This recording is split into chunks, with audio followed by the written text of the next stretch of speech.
What's up, y'all? I'm Dylan Harper, class of 2024, and you're watching PH Buckets.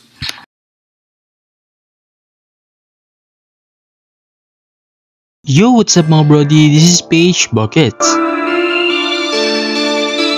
Bobby Ray Parks Jr., Kobe Paras, Kai Soto, at iba pa ang mga homegrown player natin na nakatanggap ng offer mula sa mga US NCAA Division I school. Pero alam nyo bang meron pang isang homegrown player ang napansin ng isa sa mga D1 school na talaga namang isa sa sikat sa Amerika?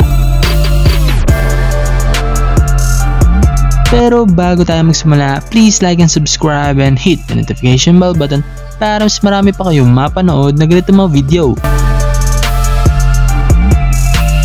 Arvin Tolentino, isa sa mga rookie ngayon sa PBA na nagpapakitang gilas ngayong Philippine Cup 2020 Finals. Pero way back 2013, isa si Tolentino sa mga high school top prospect na pinagagawa ng iba't ibang bigating UAAP school dito sa ating bansa. Tulad na lang ng De La Salle Green Archers, Ateneo Blue Eagles at NU Bulldogs. Kahit sino naman mapapaisip at mamamroblema kung ganyang mga school ang magre-recruit sa'yo, di ba? Siyempre iisipin mo kung saan ka mas magiging better na player at estudyante as well. Lalo na't ilang months na lang ang meron siya para magdesisyon. Pero ang isa sa mas nagpagulo lalo sa kanyang isipan mga brody, nang imbitahan pa siya ng isa sa mga kilalang US NCAA D1 school na Duke at University of Rhode Island. Yes, tama kayo nang narinig mga brody. Inimbitahan siya ng University of Rhode Island na pinanggalingan ng former NBA champion na si Lamar Odom. At ang Duke Blue Devils na madaming NBA player nang naproduce, kagaya na lang ni na Kyrie Irving, Jason Tatum, Zion Williamson at marami pang iba. Tapos ang head coach pa nila that time ay ang former head coach ng men's basketball national team ng USA na si Mike Krzyzewski.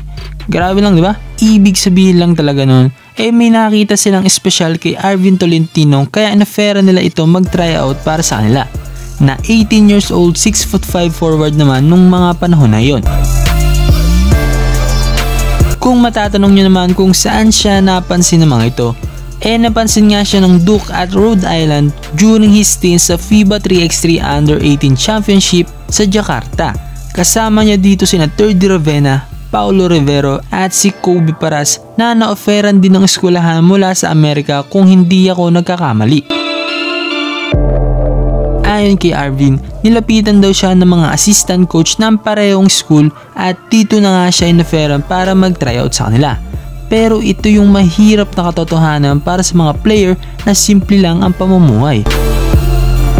Aware naman si Arvin sa once in a lifetime na opportunity na mag-tryout sa US. Ang dami daw talagang pumipilit sa kanya. Pero ang bumabagabag lang talaga sa 18 years old, 6'5" forward, dahil sariling gastos daw nila. Medyo hirap kami sa panggastos. Ang tatay ni Arvin ay nagtatrabaho lang sa sabungan, samantalang ang kanyang nanay ay isang housewife. Pero kung may pera, why not? Kasi US na yon, iba na yung labanan doon, ayon kay Arvin Tolentino. Pero magandang opportunity talaga nun. Yung ibang tao sinasabihan ako na ang daming player gustong pumunta doon, pero ako andyan na yung opportunity. Pero parang inaayawan ko pa. Alam din ni Arvin na kung sakaling sumubok siya sa Amerika, kailangan niya mag-switch from forward to guard position. Kaya ko naman siguro kailangan ko lang i-develop yung speed at dribbling skills ko, wika ni Arvin.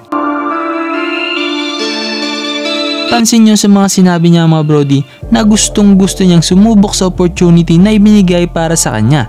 Ang hirap lang talaga kapag ang problema mo ay usapang pera na. Pero what if may nag-sponsor sa kanya? What if kung nakuha siya sa tryout? Siguro mas better na Arvin Tolentino ang napapanood natin ngayon, di ba? Pero ewan din natin. Ganun talaga ang buhay mga brody. Kayo, anong sa tingin nyo? Komento nyo yan sa ibaba at aking babasahin yan. Please like the video mga brody kung nagustuhan nyo ang ating video. At pakilike and follow na din ako sa aking mga social media account na nakalagay yan sa description sa ibaba. This is PH Bucket. Thanks for watching mga brody. I'm out.